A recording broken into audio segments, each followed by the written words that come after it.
Emotional. That is what the Premier League is all about, Rebecca. When you've been an archetypal lower league football club, which Brentford have, and they produce good players and they produce good managers, but they don't play in the Premier League. Well, they did today, and they didn't only play, they played well. At the moment, they're top of the league. Brentford are top of the table. What a night it's going to be in West London. And the biggest compliment I can give is that Thomas Frank's team looked better grooved, understood what they were about, and had a better base than Arsenal. And I know Arsenal are missing stars and names and that, but tonight they deserve their 3 points. I don't think they surprised their own fans, but they perhaps have surprised some fans watching here in the United States who've never seen Brentford play. Would you agree? Yeah, and maybe didn't expect that they can be competitive and outplay, outmuscle, outthink the great Arsenal Football Club. What a way to start the Premier League season. What a way to start your life in the Premier League, the first time ever in the Premier League, and thoroughly deserved, not just about their pressing and the expansive football that we know they can do, but also a direct approach. You know, the long throw-in, some of the long balls up to the front too. They played a complete game tonight, and at times it wasn't easy against Arsenal that got their football going in small periods.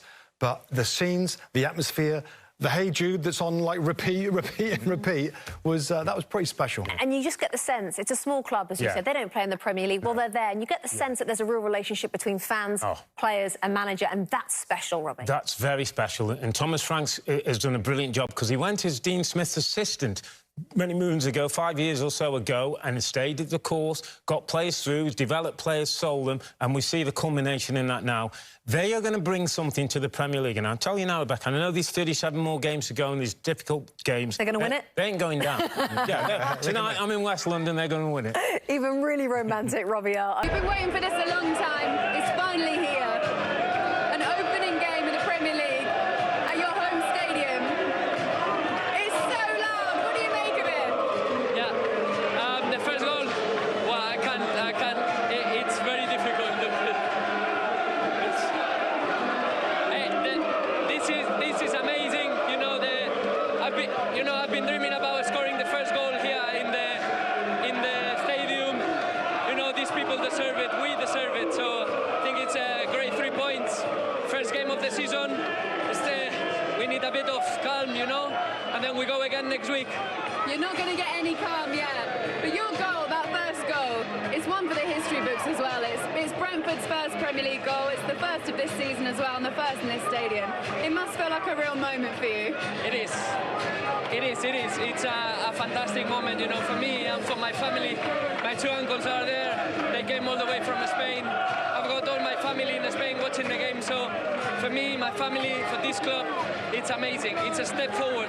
Thomas Frank has joined us, a victorious manager. You said before this game you wanted the atmosphere in this stadium to be like the Euros, England against Denmark, England against Italy. Look, there are 17,500 fans in here. You are the conductor of the orchestra before the game. Was it the atmosphere that you wanted? Yeah, it was. It was electric. I promised the fans if the players would run themselves to the ground, but we needed the fans as well. We can't do anything alone. We can only do things together. And they were absolutely amazing. And they deserved, everything in this game and the win. And they must be so proud, They will think about, we are top of the league and all that which is true, but also that it just gives them so much more proud, and hopefully they can push us forward. Talking of pride, you must take immense pride because the game plan, you've got your identity, you stuck to that, you stayed true to your principles. With the players, you must take great pride in them not being distracted by the occasion and obviously the quality of the opposition. 100% agree. I'm very, very proud of the team and the players because I thought that we were brave throughout the 90 minutes. I thought that we kept pressing high throughout the 90 minutes. Of course, there's times I wanted a little bit more. Also spells I wanted us to play a little bit more. But I thought they showed so much courage out there to constantly play, constantly follow the game plan, constantly go forward, which we need to do if we want to win games. Thomas, I was at the playoff final because I'm a sideline. Secret Brentford fan. My season ticket's just up there behind the goal. So I was at the playoff final, and I obviously was overjoyed when you got through. Is that high that you've had then compared to the high that you've had now? How difficult will it be to keep the players on a level keel now? The fact that they've won at the playoff, they're now in the Premier League and they've beat Arsenal first game of the season and you're top of the league?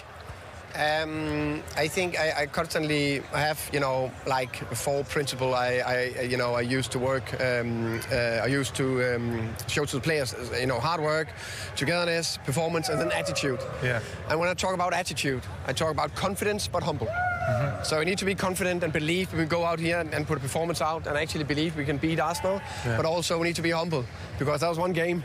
Yeah. We need to perform again on Monday when they're training, and we need to perform against Crystal Palace. So I have a top group of players, and I'm 100% sure they'll be ready next Saturday. You seem really connected as a team, and I thought tonight maybe with Arsenal, the quality of players they had, and you've not come up against that quality before, it might make the team a little bit disjointed. But can you give me a brief sort of snapshot of how you create that connectivity when you've got the ball and when you lose the ball? Of course, it's something we work very hard on in terms of our structure, defensively and offensively. And in spells, I thought it looked really good. In spells, I thought they need to be adjusted a few bits. But it's something, we work very hard on. And then you know as well, it's the bits in between where we lose the ball, where we need to get, head down under the ball. And that's something we built over the last couple of years. And the players, when new players are coming in, they tell them, this is the standards, this is what you need to do. So. Thomas, you've got a good thing going on here, haven't you? 3 points on the board, beautiful stadium, raucous set of fans, and a fantastic set of players. Congratulations on your first night in the Premier League, and we look forward to watching you time and time again. Thanks for joining us live. Mikel, obviously a disappointing result for you opening game of the season. Just where do you assess that? How do you assess that? Yeah, extremely disappointed. It's very different the way we wanted to start the season. We didn't start well the first half. We conceded a goal in an isolated action, but we didn't win. We didn't cope well enough with the long balls and second ball, and that's all they needed to create some difficulties for us in the back line. And then we conceded the second one on a long throw that we know that they can do. And then the biggest worry is the threat that we had in front of goal. How many times we arrive in the final third in great situations, but not enough threat, not enough shots on targets. And if you don't do either of them in the Premier League, it's really difficult to win. Obviously, you're missing players in those areas, so that threat is... I don't want excuses, honestly. It's with what we are. We miss players. We have other players. I don't like to hide, and I don't like excuses. Well, that's interesting, Robbie Mustoe. He doesn't want excuses. They did have a depleted squad. Yeah. But was that embarrassing from Arsenal tonight? Yeah, a little bit. A note that I made was no cutting edge for Arsenal. And again, he's not going to talk about the players that are missing, so we won't either. Facts are facts. I've just looked down the Arsenal squad. There's a lot of young players there, 23 and under, a lot. This squad needs help. Apart from the cutting edge at one end, a dominant defender, tough game for Ben White to come in, Lokonga in midfield, the new boys to come into that was difficult. They need help. The squad needs help in both ends of the field, probably all the way through, from goalkeeper to the very top. And we know they've lost a ton of players, but they've got to try and add to this squad some experienced players, grown men that can handle that atmosphere better than those they did today. I think that's the mystery. They've had 2 months to grow the squad, help the squad, and they don't seem to be any further along than they were. Like he's been backed, Rebecca, but let's sort of put into perspective what we've seen today. This is Arsenal Football Club, by the way. Win titles, win FA Cups and domestic trophies, while Brentford are probably in League One and trying to find their way out. And today, Brentford, Luke, better coached, understood what they were doing better, and had bigger threat than Arsenal now. And I do get that there's some key players out. Liverpool went a season with key players out and finished 3rd in the league. At some point, these players need to get behind Mikel Arteta and show that they're with him. Because I think you said it earlier today, there's an all-or-nothing documentary which is behind the scenes for 12 months with Arsenal. And I think the title's very apt, All or Nothing. It's that kind of season for Mikel Arteta. We've heard about the plan, we've heard about the process.